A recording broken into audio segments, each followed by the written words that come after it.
Okay, I'll turn it over to Frank. Thank you, Frank. Thank you. Thank you, everybody, for having me. I'm hoping I can offer a little insight today. And if you're a top flyer, maybe I can help you have similar results with less work. And if you're not quite there, maybe I can help you get to the top following some of the methods that I've used in the sport. I've always tried to keep it simple. And I don't live at the lofts, or I didn't live at the lofts for years, so I would spend as little amount of time with the race team as possible, but I still wanted to have good results. So I wanted to talk a little bit here, after being here a year and a half, about training. I've watched fanciers all over the world, and it seems like most everybody does what everybody else is doing. And what you'll hear, even when I was a kid, oh, he works hard. Whoever trained the hardest, did the winning. And I think a lot of the reason for that is who trained the hardest probably had the best body weight on the pigeons. So if you don't feed correctly, you have to train really hard. If you feed correctly, the birds don't need much work at all. And now I've been communicating with people around the world, helping them with feeding and getting their birds at the condition. And most of you probably know, nearly everyone ships their birds too heavy to the races. If they're round and full, they're too heavy. If they're, everybody likes the showy type, the feel in the muscle, ballooned out. That's too heavy even for the longest race. And the combination of that and overtraining and overfeeding, I'm working with a kid in China, and I was shocked that he told me that everybody in China exercises 4 hours a day. I said, 4 hours a day? When you're racing pigeons, they don't need more than 3 hours a week of exercise. Even that's a stretch. You can get by with less than that. So they're exercising 4 hours a day. And when I went to Mexico, we were down in Guadalajara, and they're racing against thousands of pigeons. The competition was fierce. And we're watching 7-8 hour races. And the next day they're out loft flying. A day later, they're out at 60 miles. I'm thinking, these guys are nuts. And they race every week. It's like 10-week series, week after week. So I wanted to give some examples maybe to help you get your arms around training. The birds need a lot less work than we all think they do, or the way we thought they did, or when we were kids, pound them down the road and feed them the heavier feed. And they don't need much of that. An example of that is prepping birds, for me, like for long distance. I'll go back to 2010. My brother was racing a little bit on his own, and he had one widowhood cock. And it was his favorite pigeon. It was a good pigeon. And it flew a 500-mile race, and it was a 2-day race, and it came in early the next morning. There were no daybirds. And it was at the top of the New England Open. And he was like, I don't want to race it anymore. I don't want to lose it. I said, Dan, the 600's 2 weeks away. He's like, no, I don't want to race the bird. So I said, okay. So I knew I wanted him to race the bird, because unless you put your best in, you're not going to succeed. So he said, well, how should I feed him? I said, well, just give him the barley mix, 75, 80% barley after the 500. He ate for a day, recovered. He ate the rich feed for a day and a half. Then he went on the barley mix. So the first week went by. The bird didn't leave the loft. Now the 600 was shipping on the Thursday, and this was Tuesday. So the bird had been in the loft, say, 10 days. So I was up visiting from Oregon, and I said, well, this bird needs a little exercise. So I walked it out of the loft. I threw it up in the air, and it flew up into the pine tree. And I said, oh, boy. It stayed in the pine tree about 30 minutes, flew down, and went in. So the day of shipping the 600 on the Thursday, nearly 2 weeks between its last flight, my brother was going to do a liquor delivery. He's in the liquor sales. He was going to do a delivery about 30 miles away. I said, Dan, take this cock, let him go. He takes the pigeon. He comes home in about 32 minutes. So in a 2-week period, the bird flew to the pine tree and then had a 32-minute toss. Put him in the 600. I think he was 6 New England Open. There were no daybirds. The bird came in the rain and the fog the next morning. And he flew 600 miles, and he was right at the top. So this was 15 years ago. So at that point, I started managing my long-distance birds a lot different. Like I would race them, let them fly 10, 11, 12 hours, They would stay in the loft until the following Tuesday. No loft flights, no work, no nothing. On Tuesday, they'd go 35 miles, and on Thursday, the day of shipping, they might fly 40 miles, 50 miles.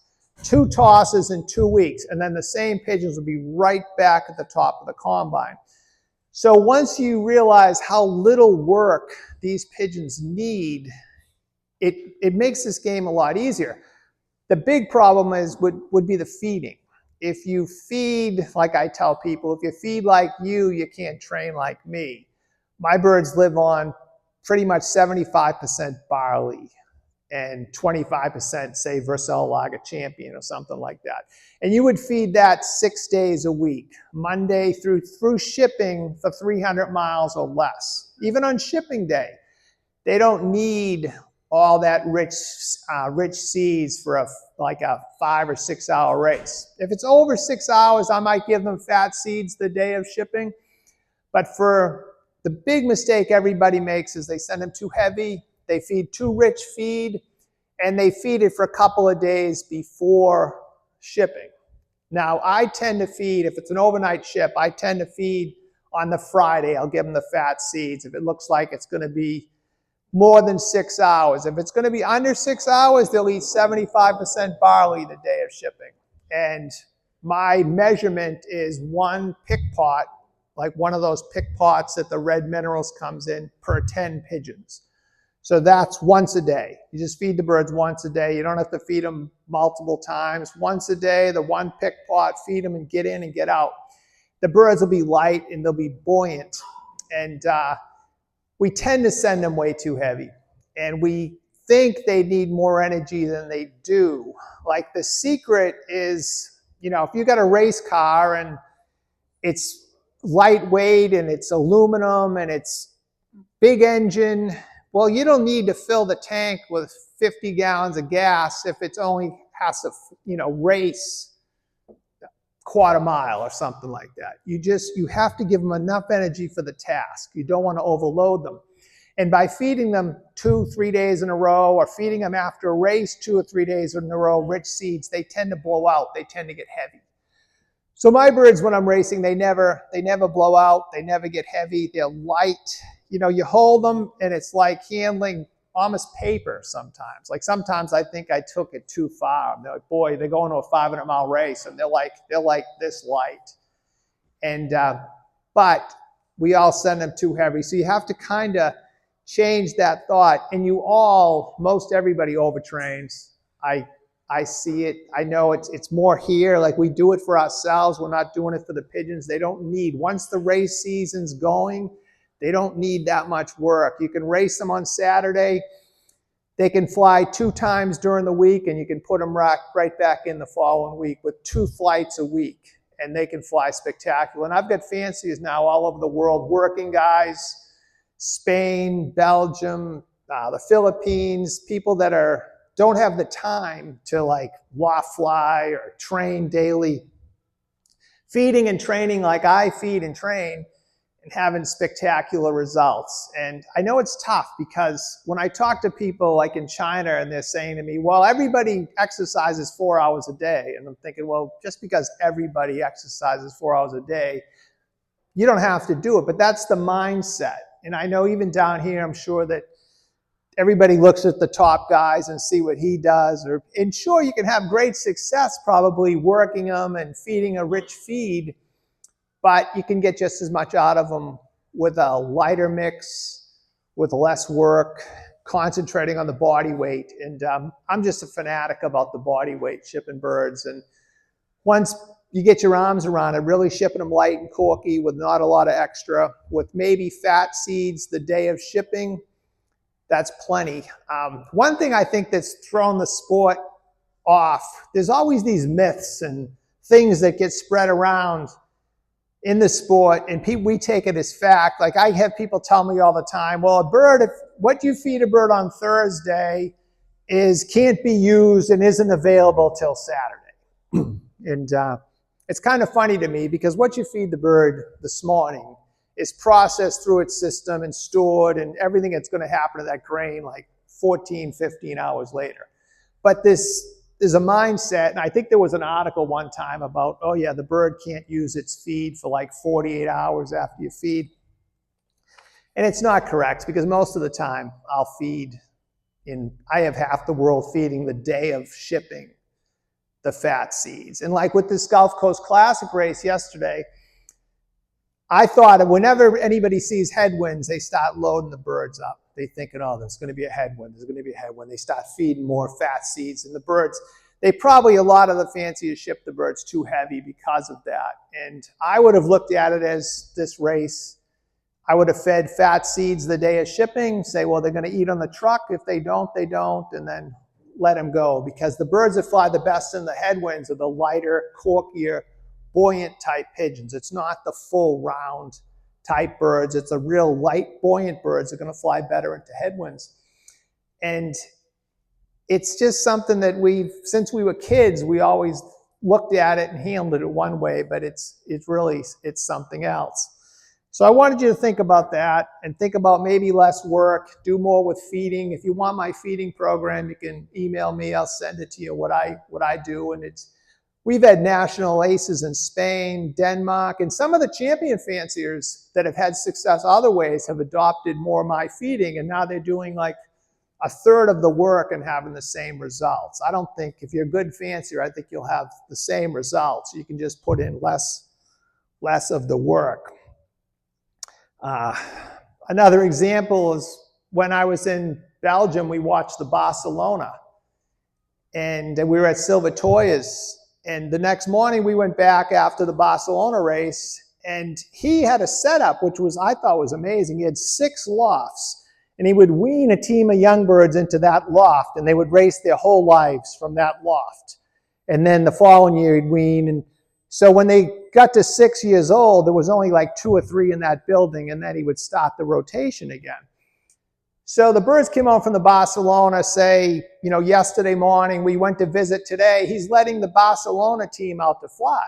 I'm thinking, I looked at Malucci and I said, what's he doing? Why is he letting those birds out? He goes, because that's the way they've always done it.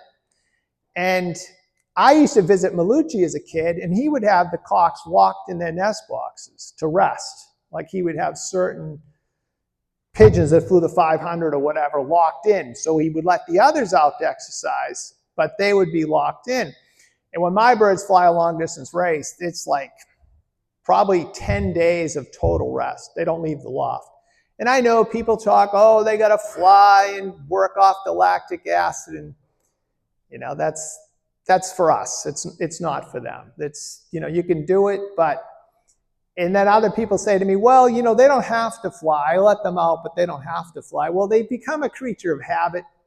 The flock goes up, they go up with them, and you'll see the ones that are a little tired. They're not, they're kind of hanging with them, but they're not really, they're not feeling it. So it's better if you can incorporate correct feeding with correct rest.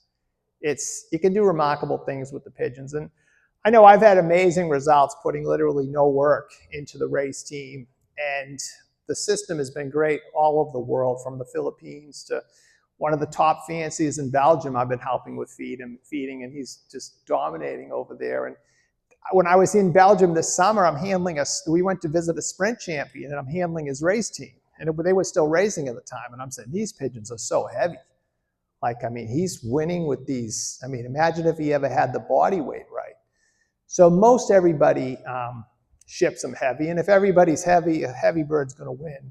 But the people that have the body weight perfect, those birds just pull away. They fly effortlessly, and you can make a big difference with just the feeding. And they say once you master feeding, you master racing. And I think that's the biggest mistake with young fanciers. They all overfeed, and they all ship them like show pigeons more so than racing pigeons. And, once you can see it and realize what they can do on less feeding and less training, or correct feeding and less training, it's pretty remarkable. Any questions before we jump around? Yeah, Frank, when you're talking about heavy feed, fat feeds, and barley feed, for example, what do you think is the time frame to make a difference? Like if you have a overweight pigeon and you have 2-3 days to race,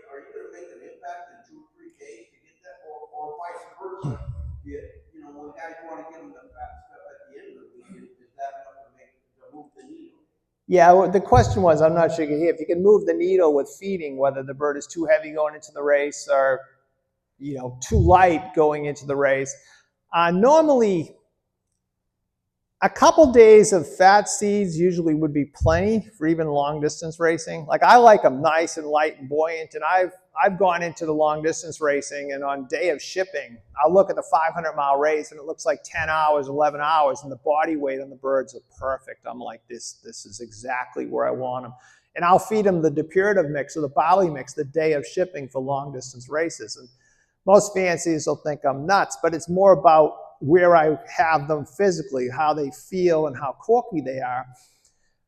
But once the birds blow out, like if you feed them 2 days of rich feeds, they come home from the race, you feed them all the rich feeds on Saturday, and you feed them all the rich seeds on Sunday, Monday they start to blow out. Like you never want them to blow out and get heavy. And that's where people panic and they start training them and pushing them and to get the body weight down. But I think maybe a day and a half, if the bird is light, you can fat seeds, like you're shipping on a Thursday for a distance race, a Wednesday evening fat seed feeding, and Thursday is usually plenty. And sometimes I'll just feed the day of shipping. And I like to feed them all they want of the fat seeds because I don't want them to eat on the truck if I can help it, because they tend to, you don't want to dehydrate. So I'd rather them eat a little bit or just drink. But they don't need much. It's funny how little they do. I'm working with a young fancier in my old club, and you know, he's sending his birds to 500 miles and 600 miles, and they're light. They're like, I mean, you handle them, they got a little bit, you know, you feel the muscle, you feel the tone, the body, but they're light. And he's getting only day birds at 600 miles, only day birds at 500 miles in the club, and remarkable what they can do. And the heavier ones they fall back. It's too much of a drag. But the object is never let them blow out, never let them get heavy, and you do that with feed. Only 1 day a week, all season, except for the real long distance where I feed them Saturday evening after 500, they have the rich seeds, and then all day Sunday. But for short races, only 1 day a week should they get the rich seeds. They come home from the race, they get the rich seeds. After that, right back to the barley mix. And one little tip that you'll see, if you have a week of rain, you know, you guys don't probably have it that often, but it looks like you got a big futurity coming and it's raining 5, 6, 7 days in a row. You know, your competitors can't exercise the birds. They're going to get heavy. Just feed them 100% barley day after day after day. It's not going to hurt them one bit. They'll go to the race like perfect. You can give them a little fat seeds at shipping if you want, and they'll be great. The body weight is your biggest advantage. And going back to where I started with the barley, back in, like, say around 1980, I used to race widowhood cocks. And I had my cocks in one section. I used to feed light to heavy. So the depurative mix early in the week, and the last few days, the heavier feeds. And then I would feed my hens 100% barley. I had them in a little section. I had a small little loft. I had a 3x3 section. I would go in and grab the widow hens to show the cocks at shipping. And my widow hens always felt better than my cocks. And they just locked in this little section all week. So I started thinking, I mean, these things are eating barley, and these things are exercising and eating grain. And I say if you feed light to heavy, you're going to ship your birds heavy. They're going to go to the races heavy. So that's something to kind of think about. They don't need much. And for races under 300 miles, 6 days a week of depurative, including the day of shipping. Don't even consider feeding like the day before and the day of. It's not necessary. I was going to go through, I'm a natural health person. And if you guys have seen my videos, if there's anything I touched upon, I'm going to put this on YouTube and under my YouTube channel, and you can look back. And there's a couple things I want to tell you. You may want to look up, but I'm a natural health guy. And one of the things I heard when I got to Florida was, oh, you're not going to be able to do that here. And I don't believe it. I know if you're mixing a lot of birds, you guys take in classic birds and stuff, it's difficult. But I've mixed birds for conventions and stuff too, and I keep them on the Oregano products, and I try to keep them on the natural type products. But I haven't flock treated my pigeons since 2013. And it was probably 2000 since I have it treated for canker. So that's, I mean, not canker, coxy. I treated for coxy probably the last time around the late 90s or 2000. Haven't treated for anything since 2013. And the birds keep getting stronger, racers, breeders. But my system, what I do, it's probably more for me, for them. When they come home from the race, I give them 2 days of apple cider vinegar, and the day after the race and the following day, 1.5 ounces to the gallon. I buy the one at the health food store with the mother in it. You've probably, I'm trying to think of the brand, but there's several. The apple cider vinegar, they get that for 2 days. On Tuesday, they get the oregano and cinnamon. I promote a product called Newbiotic. It's an oregano cinnamon product, which I love. And I'll have a link to that when we do the video, or I could give you guys that. And then the middle of the week, I give them red cell, the horse vitamin. A lot of people use it, but just for the iodine. Usually on Wednesdays, they get the red cell. And I put a teaspoon of the gallon. I don't make anything too strong. And then Thursday and Friday, fresh water. Nothing in the water the day of shipping. I'm always worried they're not going to drink enough. And then the day of return, I mix up, I take some honey, maybe a 1/2 tablespoon to the gallon. I put in a probiotic. I use the oregano and cinnamon product and a little pinch of vitamins and electrolytes, just the chicken stuff at Tractor Supply, and give that to them on return. I think the oregano product is really good for, it's like, well, it's a natural antibiotic. It's kind of antimicrobial. What I was doing and I like are the yellow drops. I'm sure some of you have used them. It's Acrylavin. You give them 1 drop. The vets in Belgium said 1 drop the day before shipping.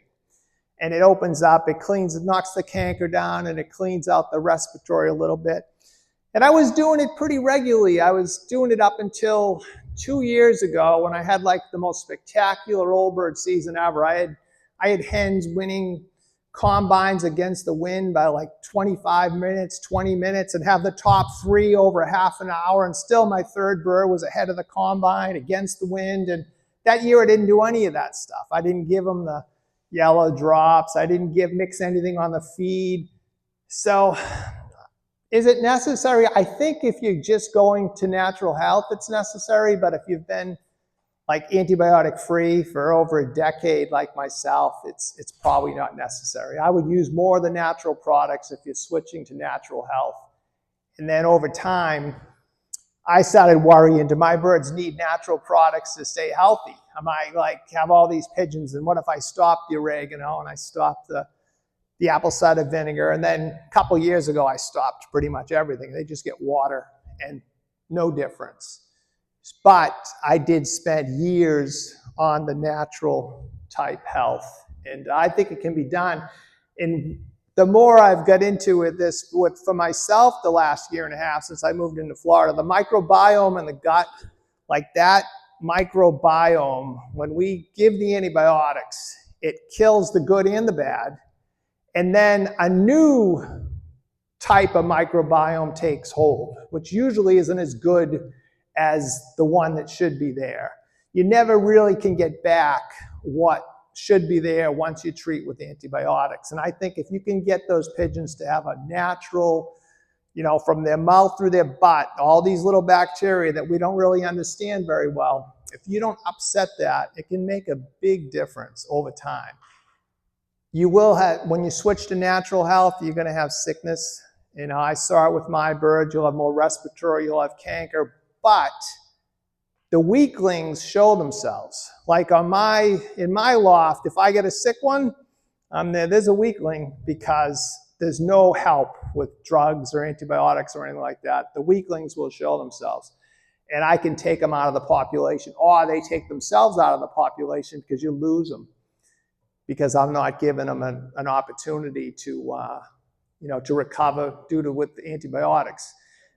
The other option is when you do treat the birds, some of them will perform, but then those genetics, those weak immune systems are in your colony, and I want to pull all the weak immune systems out of the colony of pigeons. And I've seen on many occasions, I'll bring in a new bird, and I'm kind of crazy with the pigeons where I'll bring in a new bird, I'll worm it, I'll vaccinate it, I'll spray it. It goes right in with my breeding pigeons. And I don't know if it's wise, but I don't separate them or quarantine them or anything like that. I like challenging my birds' immune systems. On many occasions, the new bird gets sick. It gets sick almost right off the bat because it can't take, it doesn't have it, what my birds have, whatever it is. It just, it'll come in and it'll get sick. And I think it's kind of funny to see. But a lot of people's pigeons live on antibiotics, and I think it's, just the opposite. These one-off races and stuff, they're pretty much on antibiotics the whole time. And there's nothing you can do. I mean, they want to get birds to the race and they want to make money, but those birds are fairly spent when it's all said and done. Any questions before we move on? I missed that one. What you said you used one drop. What was that stuff? On what was it? Oh, the yellow drops. It's called yellow drops. I buy the Herbots brand. It's 5%. You want to buy the 5%. There's several brands. Some are 2.5%, but it's just sold as yellow drops, 5%. It's Acrylavin. It's used in the fish industry. They use it with the koi or the tropical fish, but it was developed in the fish industry.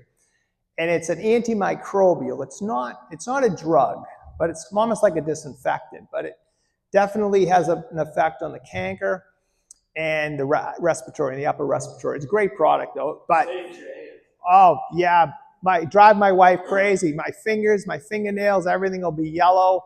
Have a set of clothes that you can put on when you use it because they'll shake and it ruins everything. It's really a tough thing to use, but it's a good product. The eye, nose, and mouth. I've only done the mouth. Some of the Belgians do it in the nose, which to me it seems too difficult. I put a drop in the mouth, but a lot of people use it in the nose. A lot of people use it in the food too now. Yeah, I know they put it on the food, and to me, I don't think they're getting enough. I mean, when they're eating it on the, it stains the grain. I just don't think that it's stronger. When you put that drop in the mouth, the whole mouth turns yellow. And what I would do when I used it, as I was crating the birds for their weekly or one of their training tosses, I would drop them, put them in the basket, then they may go on a 30-mile toss. Then they would come home. You want to give them a couple hours before they eat and drink once you put it in because it stains their mouth yellow. And it's a good product though if you want to mess with a natural product. But it's called Acrylavin, and really, really good product. Any other questions on that? Yes. Frank, you talked a lot about different antibiotics and stuff. How about preemptive stuff like vaccinations? Yeah, I shouldn't leave that out. I vaccinate. I vaccinate for everything, and I worm the birds, but that's all I do for them. Usually, before breeding, it's hard to get now. I have a tip on the vaccines we can jump to next, but I would use a PMV Salmonella bronchial combination for the breeders and before the races for the race team. I loved the vaccine, and I was like just maybe 0.2 of a cc, and it was a very beneficial. But before breeding and before racing, I do vaccinate the birds and I worm them, but that's it. I always laugh at the preventative treatments and stuff. If your birds look good, don't worry about it. I had a person from England has been emailing me, showing me pictures of his pigeons, and the vet, he had a test, and the vet said the coccy's high, this is high, the wall of the loft has this, excuse me. And he showed me the pictures. I said, don't worry about a thing. I said, just go by how they look, how they act. And nothing like after a race, a few days of rest. Like after a race, when you're stressing, the canker goes up, the coccy goes up. If you tested after a race, everything will be high. A few days later, everything just drops right back down again. My question is, you said you've been to the Philippines, they use this system in the Philippines that you're talking about. Okay, because my question is, the weather is a lot like ours, especially in the summer months, they get a really high humidity. they use electrolytes outside of the system?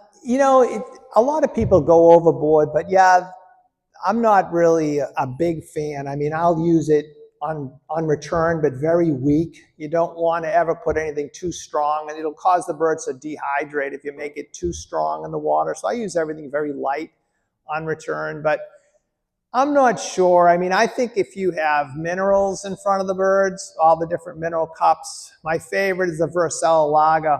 I mean, not the Vercel Lager. I use a lot of those products. But my favorite product is the natural Vitamineral, the pink mineral. If you're going to buy a pink mineral, that's a good one. The Bayer's one is good too. And terrific mineral. I use the mineral blocks, the mineral cups, the Belgian grit, which you guys are lucky because you can get most of that stuff right local. But the minerals are most important, and that's where they're getting their electrolytes. And I usually give the minerals, I'll replenish the day of return from the race. I'll put in all fresh minerals. And then on Tuesday, after Tuesday, no more fresh minerals. You don't want them to eat excessive minerals. They'll get too much salt. They may dehydrate. The minerals are there. I don't pull them or anything. But the minerals are probably your most important thing you can do for the birds. If you're going to have a difference between buying expensive feed and paying expensive minerals, buy the minerals. You'll get a lot more out of the minerals than you will from the feed. Any other questions? Yes? You talked about that you were worming them. What do you use for the worming? Well, I use the moxidectin. I buy the Quest. It's a horse wormer. It comes in a little tube. I'll put a link. When I do this video, I'll put a link below of what I buy. I buy it at Tractor Supply. And that little tube makes up make about 6.5 gallons of water with that tube. It's hard to measure it in a smaller increment, so I'll usually make like a half a tube at a time. And then I whip it up in the blender, I put it in the water, and I give it to them for 2 days. So I'll leave it, if I put it in this morning, I'll leave it right through to Monday. And it kills everything, internal and external parasites. So for some reason, after you do it, and 3 weeks later you do it again, the lice will die, the mites will die. It just it goes through this system. It's a terrific product, the moxidectin. It's a few generations better than the ivermectin. And ivermectin no longer works well on roundworms. You guys may know it, but if you're worming with ivermectin and for a long period of time, it has a very lousy effect on roundworms, but the moxidectin clears everything right out. And that just reminded me, we talked a little bit, now that I mentioned ivermectin, although they'll probably pull this video from YouTube if I mention that I'm speaking on ivermectin. But I've had several fanciers contact me, and there's a fancier, I think it was Michigan, but his birds looked great, but they had they're always battling a respiratory. And he would treat them with the Doxy and the Suanavilles, and they would still have a respiratory. After a week or so, it would come back. And then they did more and more tests. And he had air sac mites. Now, air sac mites, not something I ever really thought about. Well, the vets said, or the testing said, you have to treat with ivermectin, and you have to treat weekly for like 3 or 4 weeks in a row because the life cycle is so quick on these air sac mites. So now around the country, I've had a lot of different people contact me saying, oh, I've got this respiratory, I can't cure it. Well, technically it's a respiratory because it's irritating the respiratory tract, which is probably causing respiratory issues. But when you treat with the antibiotics, it's not affecting the air sac mites. So if I were all of you, just for the heck of it, it's not going to hurt the birds. I would hit them like before the old bird season. All the birds, maybe a few times, 3 or 4 times weekly with the ivermectin to clear out any air sac mites. Now, I think the moxidectin will have the same effect, but I know that these guys are using the ivermectin for the air sac mites. And we spoke to a little earlier about this, and I think it could be a really good tip, and it's something I've never considered, air sac mites. But if you have a constant, it's something, they get better, they get worse. Oh, and he got the air sac mites from his finches. He was a finch breeder, and I guess air sac mites are heavy in finches, so got spread from his finchers, then it went to club members and so on. So I would consider it, but it's something I'm going to do with my birds. I'm going to treat them just for the heck of it, and it's not going to hurt them. Any other questions before we move on? I started racing widowhood in around 1980, and I thought it was the greatest system ever. I was like, oh, this system, it's the best, the greatest, there's nothing better. And then about, I'm trying to think when it was, maybe 15 years ago, I started racing hens. And I started racing celibate hens to the perch, and I'm thinking, now I know why these famous Belgians back when I was younger, the Remy Demeys, and they were dominating with hens. I'm trying to think some of the others. Even Gaston Douauer is a hen flyer. But the hens, they crushed the cocks. Like, I couldn't believe it. If I only had to race one sex, I would race the hens. And I would race them to the perch, and I wouldn't motivate them. And it's the way to go. It's unbelievable. So we've raced widowed hens and widowed cocks, cock loft, hen loft. And the hens, I may get 2 cocks, but I'll have 7 hens. And if I'm going to have big performances, it was always the hens. And I had a cock bias, but not anymore. If I could only race one system, I would race celibate hens to the perch, and it's so easy. My celibate hens, they race weekly.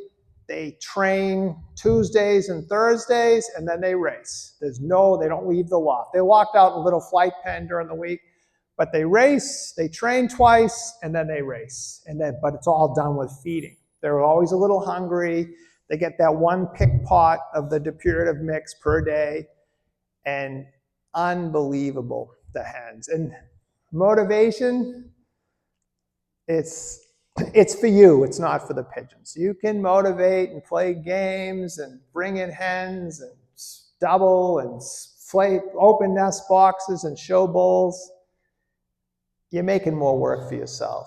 The last 1,000,000 years, my cocks, they race celibate, and the hens race celibate. There's no hens, it's so much easier. Don't beat yourself up making it more difficult. When you motivate pigeons, a lot of times you'll help one and you'll screw up the other 19. So you'll be surprised how they pour in when you're not motivating them. And I know it's mainly for us, and if we have a good pigeon, we want to take more credit sometimes. Oh yeah, I did this, but most of the time it's a really good pigeon that's performing, and they're not performing to come home to the hen. Or they race for territory, the love of the loft, and they love it. They fly to the front because of condition and body weight. But if I can save you some time, you don't need to do all that motivating stuff. And perfect example is Jella Rozier's. You guys all know him. He's been here. I've been friends for years, and he'll tell you the same thing. He's just like, he races his young birds all together in one group. Old birds to the perch, results fabulous.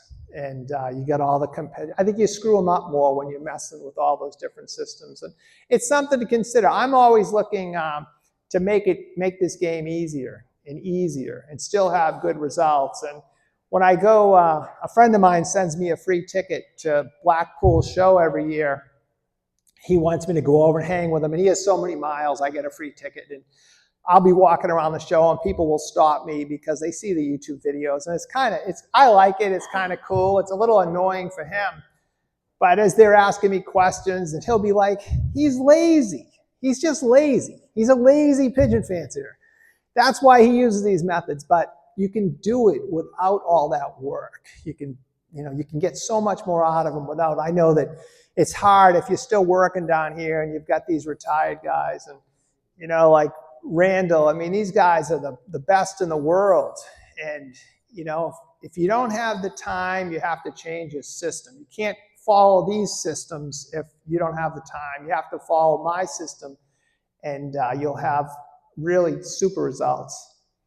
Any questions before we move on? Yes? When they're celibate, on shipping day, let the sexes get together? Or No. Occasionally a hen will run into the cock loft and when they come home from racing, but usually they go to their own building. But there's no mixing, there's no showing of sexes.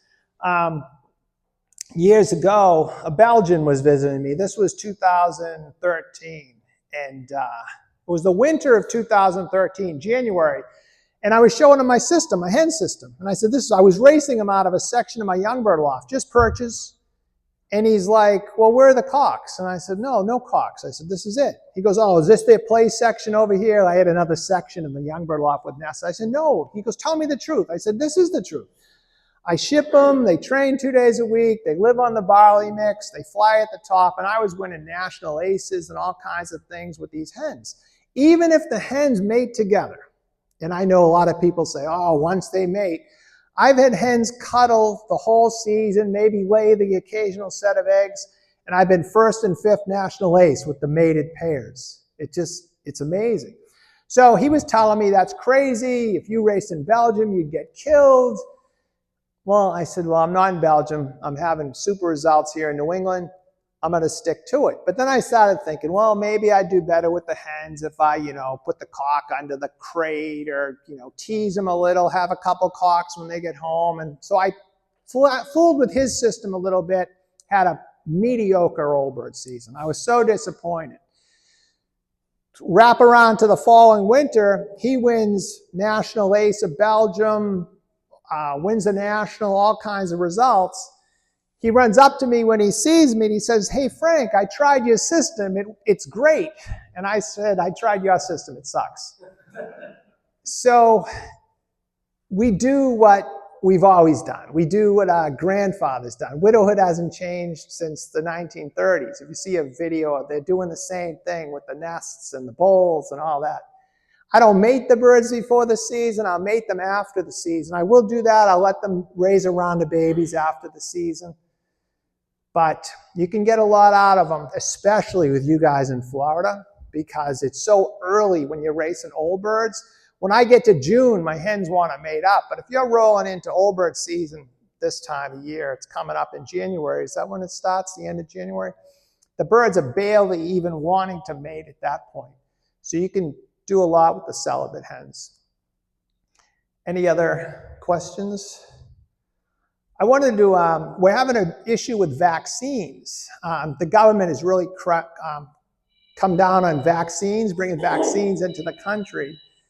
And I wanted to give you guys a tip because it's something I've done forever when I was exporting birds, and I'll do to my own pigeons. Lasorda vaccine, anybody use it? It's for chickens. It's the Newcastle vaccine for chickens. Okay, it's not great. It's not like the injectable PMV vaccines, but it's a good vaccine. But what I would do, I'd buy one of those garden sprayers at like Home Depot, and I'd put in a gallon of distilled water. You have to use distilled water. You don't want anything in it. And I'd put in 2 vials of the Lasorda vaccine, which is about $8 a vial. And then I would walk around and I'll spray all my birds. Spray them in the eyes, spray them in the face. If you can confine them to a little better area and spray them, and they'd be blinking and, they're breathing the stuff, and I'd walk around and I'd spray the birds, spray the babies in the nest, spray everything. It's a quick immunity to PMV. And I know you guys down here, there's a lot of mixing, a lot of birds, and sometimes who can catch them all and vaccinate them? But you can buy the Lasorda, you can mix it up, you can walk through your lofts. It offers an immunity, not a long-term immunity, but if, for example, nobody can get vaccines this year, just do that. And for $16 every 2 months, you can protect your pigeons. Yeah, no, I have. But for me, I want to make sure that I spray them right in the face. I make it concentrated, and I spray them in the eyes. And what I used to do when I was exporting pigeons, I'd get all these babies, and about every week or so, all these birds would come in, and I would walk through the flight pens with the sprayers, just spraying them all. So they'd all get a quick, live vaccine boost of that Lasorda. And real easy to do, and you're not, Yeah, I just buy the Home Depot garden sprayer, and I would just spray a mist. and spray the birds. And I'll do that to my birds down here. I have to buy a sprayer, and I may do a video on it when I do it so people can actually see, but it's pretty simple. And some of the one-loft races now have followed this, and they've copied what I've done, and they're doing it at the one-lofts because it's so much easier to offer immunity once they've been vaccinated to 1,000 birds in 20 minutes than trying to vaccinate them all manually. Yeah, they used to say it gives a short-term immunity. It's the chicken Newcastle, but I'm not sure because before the PMV vaccines came out, that's all we had. And that's what the Belgians used to put the drops in the eyes. And I mean, maybe it's longer, maybe it's real close, but I think if you want to, what I do, like occasionally I'll hear, somebody has PMV, whether it's a club mate or somebody has PMV in the Boston Concourse. I'd always have Lasorda on hand, mix it up, spray the whole loft.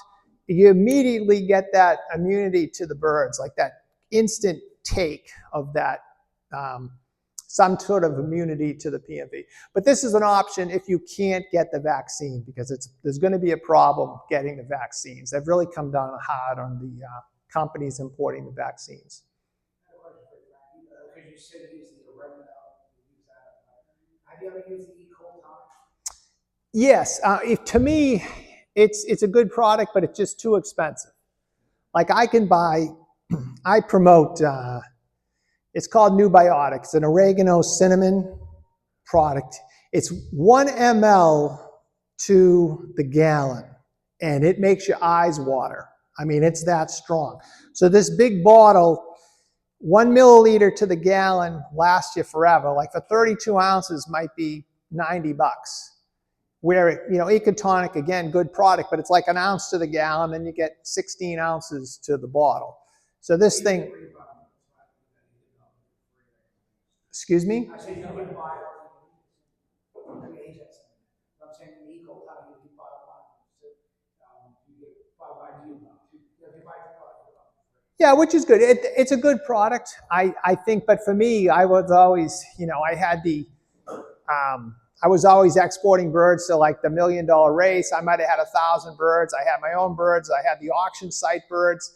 So if I could say I could make 1,000 gallons for $80 or 1,500 gallons for $80, it's a strong product. But I'll put a link in this video, and you guys can always contact me on where to get it. But I like it, and it's really strong though. I mean, I'm telling you, get on your hands.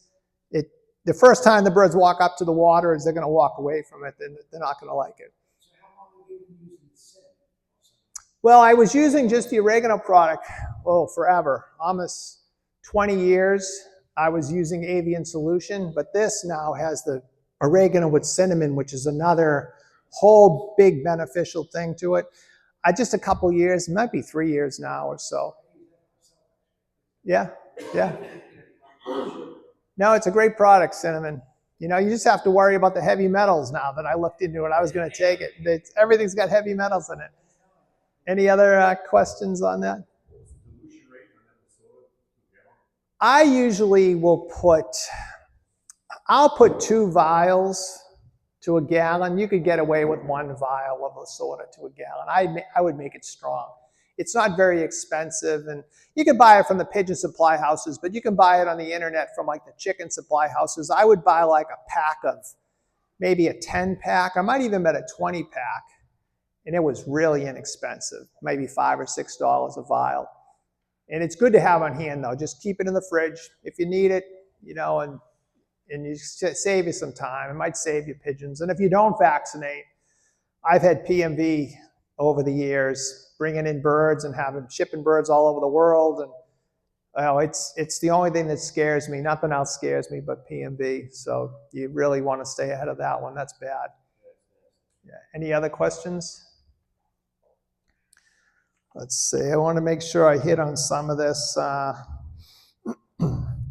Yeah, mainly if you can concentrate on feeding, if you want my feeding systems, I can definitely send it to you.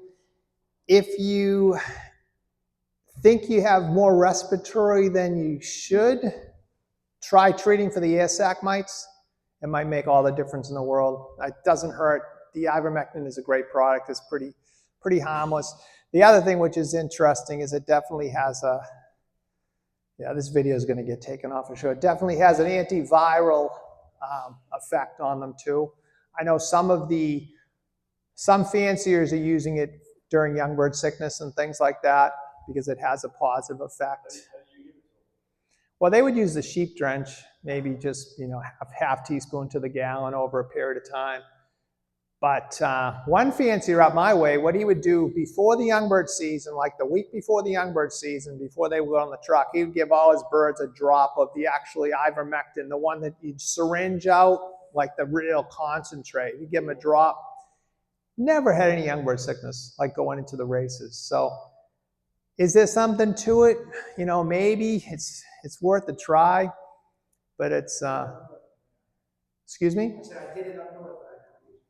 Yeah, I think you should do it, especially down here. I think you should do it for the ear sac mites. I think you guys should all go before old bird season. You have time.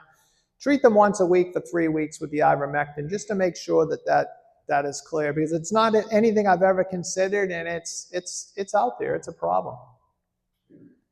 What's the formula again? What's the? I buy the ivermectin sheep drench. It's for mixing in the water. I use it in my bath pans. That's mainly, I'll do that. I actually bought the moxidectin. It's a cydectin. I've been using it in my bath pans because it kills all the parasites. But you could put a teaspoon to the gallon of water and give it to the birds once a week for a few weeks. It's not going to hurt them. But if you can wipe out the ear sac mites, if it's something you might think that, I have more respiratory than I had hoped, it might make a difference. And it's worth a try. It's an inexpensive, at least mentally you'll feel better. You've eliminated that. Have you used the blue one? The Poron? Well, that has like a petroleum in it, doesn't it? Yeah, I tried. I put it in my bath pan once day. It took the plastic off the bath pan. The birds wouldn't go in it. So I still have a bottle, but no, I buy the sheep drench, the cydectin. It's a moxidectin. You can buy it. I haven't figured out the dose to worm the birds with it, so I'm going to use the Quest that comes in the horse tube. I'll borrow a blender and do that up soon. But yeah, I think that's the way to go. It's worth giving it a try. One thing about that drench and even the Iowa bottle, they've got directions right on there that says you don't want to keep it anywhere over 77 degrees. Is that right? Storage. Yeah, stored at room temperature, cool. And down here in Florida, we were over 77 quite a bit. Yeah, I wouldn't keep a lot of these things in the loft. I would keep it in the house or, yeah, under AC. I mean, the heat does get kind of rough. But yeah, I'm a little worried sometimes too about the products, especially if you're going to be putting in the birds' water for them to drink. Anything else, so we can wrap it up? I like it. The apple cider vinegar, the mainly when I use it is the day after return and the following day. So if they race on Saturday, they get the apple cider vinegar every time, Monday, Tuesday. And it definitely has an effect on canker. It'll knock canker down. And after a race, all the stress brings canker up, brings coccidiosis up. And then the rest, it's going to fall anyways. But between the resting and the apple cider vinegar, I think it's a good product. I use 1.5 ounces to the gallon, and I measure it out and just do that. Yeah, I use the one with the mother. That mother is, I guess, it's like a friendly bacteria, and I buy the mother. I'm trying to think of the name of the brand, but Bragg's is what I buy. Yeah, buy the Bragg's or something similar, but it's a good product. And you could give it to the breeders and stuff it's not going to hurt them. And but I'm not I don't put a lot of stuff in the water. Like my breeders, I like to give them maybe the red cell once a week. But it's mostly what they get is from the grain and the minerals, all the different minerals. The minerals are your most important thing to invest in with the birds. And then I guess we could finish a little bit on selection. Most everybody selects for show qualities. I know we like this showy, beautiful. I always laugh when everybody, the one pin tail and the big strong back, but they're flying. You want them buoyant and corky and flexible. And in Belgium, they call them the ringers. You kind of like a pigeon that's like moving around in your hands and not like carved out of wood. I mean, we like the ones, they handle nice when they're carved out of wood. But the real racy type, flexible, they don't need a back that's like big lobster back. That's too much weight. Pick buoyant, corky birds. Makes this game so much easier. We were visiting a Mexican fancier, and he had all these famous European birds from all the top lofts. He spent a fortune, and they were beautiful, like showbirds, big and heavy and fat. And all his winners were bred onto his own family. He would cross those birds onto his family, which was a medium-sized, buoyant, corky, nothing to them. They were weightless, all eating the same. His family didn't gain an ounce. They felt like, you know, an empty water bottle. And all these famous European birds were like, oh, they were heavy and fat. So I wanted that family, the Mexican family. I mean, I wasn't interested in, you know, because of course, it's the same with me. You know, I'll put my Jurasa blonde bird on something and win a big race, and the other family gets all the credit, but I know it was the Sablon pigeon, you know. But if it's on a Gearings, that's the one everybody runs with, whatever's popular. And but if I can offer any advice, super feathered, select the corky, buoyant ones. Makes your life so much easier. If they don't gain weight, if you can go in the winter and you handle your breeders, and some of them are like cork and, you know, lightweight and feel like they could race, those are the ones you want to select from, not the big, heavy, showy type birds, especially in Florida. You need nice, super feathered, corky pigeons.